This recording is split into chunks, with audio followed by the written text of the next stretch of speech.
The music is back this summer at Forest Hill Stadium. This historic venue in Queens, once home to tennis and the U.S. Open, has also played host to Jimi Hendrix, the Rolling Stones, and the Beatles. But the stadium went dark for decades after falling into disrepair. Then in 2013, the concert promoter Madison House Presents partnered with the West Side Tennis Club to fix up this venue and bring it back to its old glory. Now, some of the biggest names in show business are once again playing to sold-out crowds in Queens. And joining us now with more on all of this is Mike Luba, a partner with Madison House Presents and the man behind the stadium's revival. Mike, thanks for coming. Thanks for having me. Now, what was it about Forest Hill Stadiums that made you want to undertake this kind of risky renovation? Yeah, well, I grew up on Long Island, so I was peripherally aware of the urban legend of Forest Hills. Growing up, my parents used to tell me that they went on their second date to see Simon and Garfunkel at Forest Hills, which, as I look back on the timeline, it almost lines up, so it could be true. And one day, I was scouting sites for a band, and I cold called the pro shop at the West Side Tennis Club, and the head pro picked up the phone. He said, "I don't really know what the heck you're talking about, but if you want to come out here and take a walk around, you're more than welcome. Your timing is incredible, because last night, after 15 years of debate, the board of the tennis club, which owned the stadium, had been entertaining massive development offers from Meyer, Trump, and there was a third to basically sell off the whole back third of the property, knock down the stadium.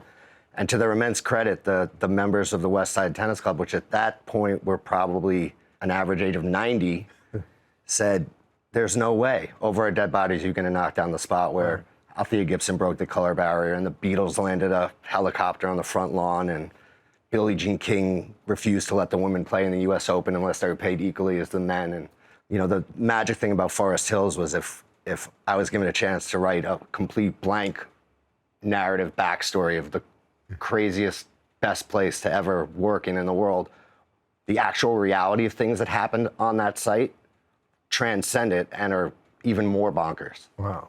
Well, what are some of the biggest challenges you faced in the process of renovating this historic space? Okay, so the first day I showed up, I brought a structural engineer with me, and there were 6-foot trees growing out of compost poles in the bowl, and it essentially hadn't been touched in almost 4 decades. So there was just bombed out buildings and just tons of junk everywhere. But the guy, after 4 hours, came back and said, look, you know, it kind of feels like Baghdad back here, but if someone was going to drop a bomb in Queens, this is where I would come and hide out. It was built with first-generation U.S. steel, and it's concrete. Wow.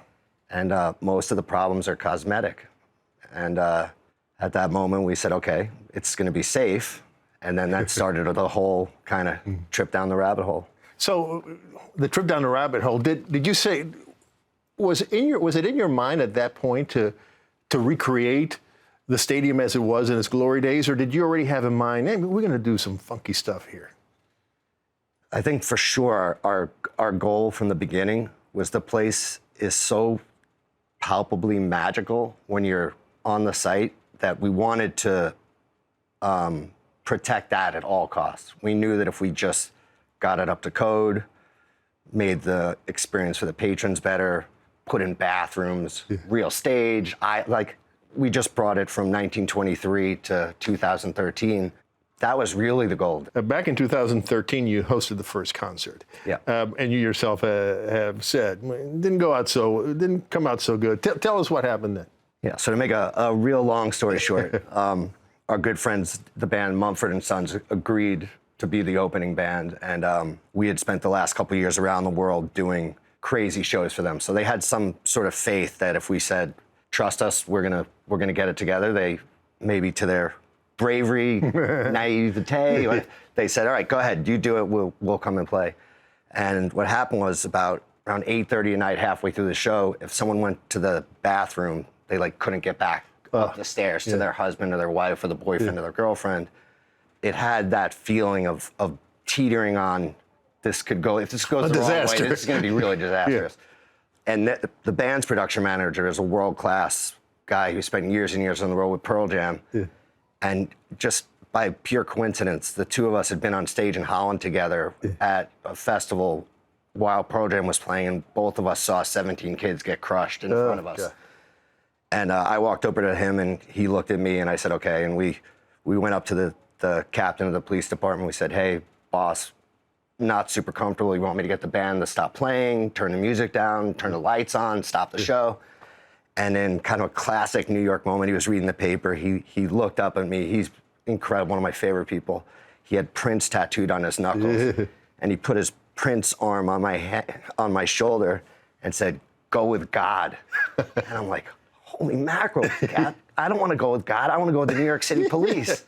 So he radioed for some guys, and we went up and we cleared dials, and it turned out. Now you had some complaints right after that event from the neighborhood businesses and neighbors, but they're not complaining now, are they? No. So I think, to back up to the beginning, the very first meeting we took before anything got going, I took the president of the tennis club to meet with all the city agencies, and we were sitting in the basement of one of the city buildings.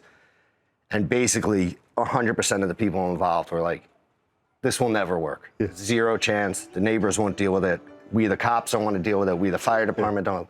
And so we got up, and the poor president of the West Side Tennis Club, his heads are in his hands, and he's going, oh, man, that was the worst meeting I've ever been in my life.